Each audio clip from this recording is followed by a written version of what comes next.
Buenos dias. So today I'm going to be bringing a few truckloads of compost. I'm going to add some fertilizer and compost to this area behind me.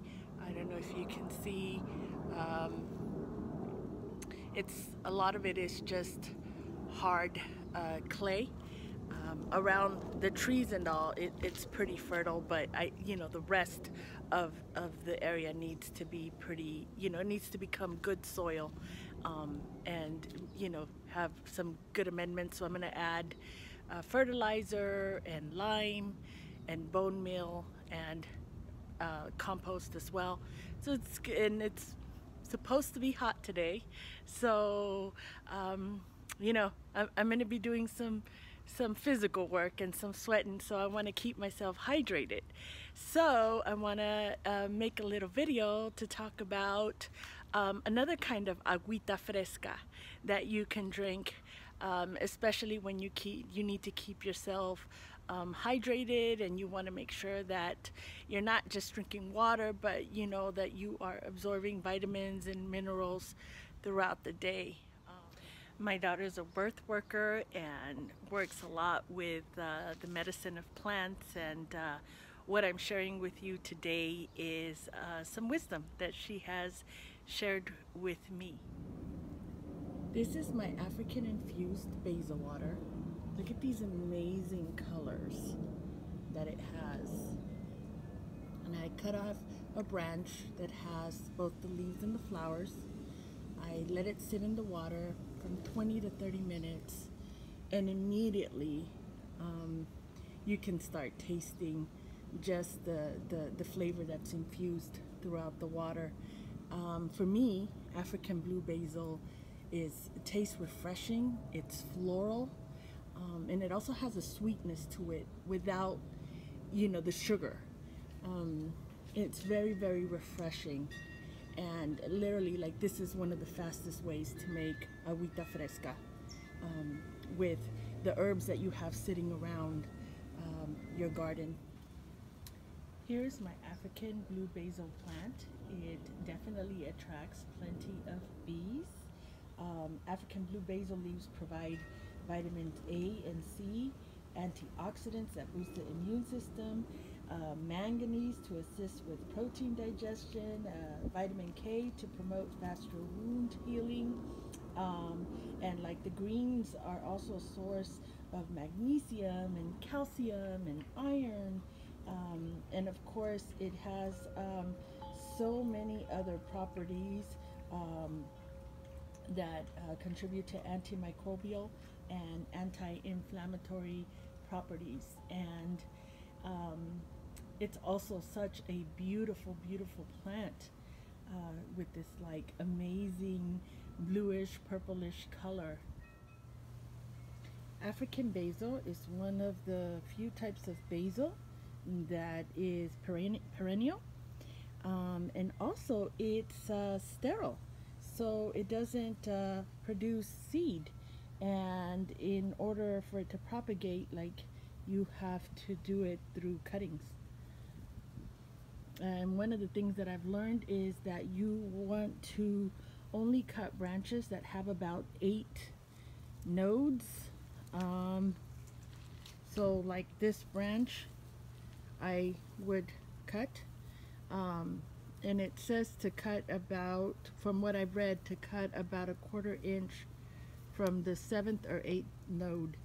So if you can see, here is where there's a stem from the main stem, so, and here is the last node, so I would cut about 1/4 inch below that last node. And that's what I did when I cut it to infuse into my water. So cheers to a little African blue basil infused water. Another plantita that I like to infuse my water with is this lemon verbena.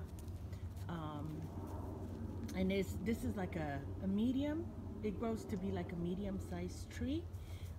I transplanted it and it's still trying to adjust to its new home, but it's doing quite well. The leaves were at first pretty yellow and now they're starting to turn green. Anyway, a lot of people describe lemon verbena as having this very citrusy, lemony flavor. And it does, but for me it has an even more specific flavor. It literally reminds me of the lemon jello that I used to eat when I was little.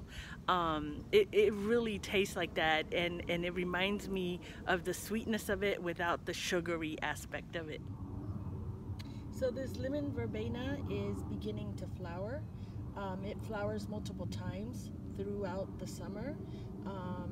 And so it's when it's flowering that it produces the most optimum flavor.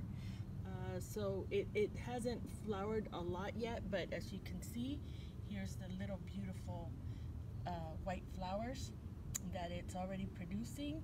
And so you can harvest the most flavorful leaves over a long period of time. From what I have read, you can cut back individual stems so it's like within 1/4 inch of the leaf or leaf node.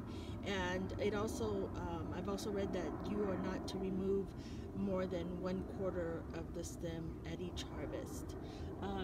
And so I try to keep with that.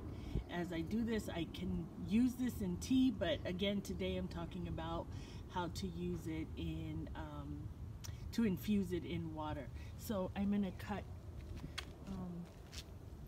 a little of it so that I can also have some Aguita fresca with lemon verbena. So here it is, and I was talking about how it tastes like lemon jello, but it also smells like lemon jello. And something I do is I scrunch up the leaves to release some of the oils so it gets infused in the water quicker.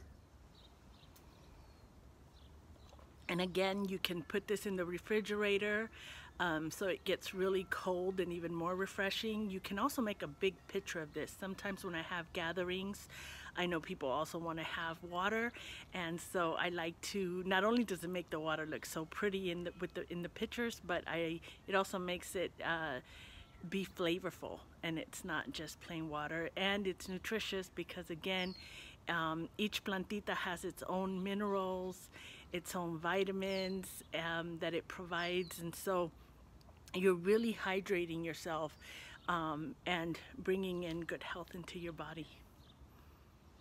And all these plantitas, they're medicine. They all have their own magic, their own medicine that they provide. And so when you work with all of these plantitas and you use them in your water, in your tea, in your food, you know, they are supporting your health.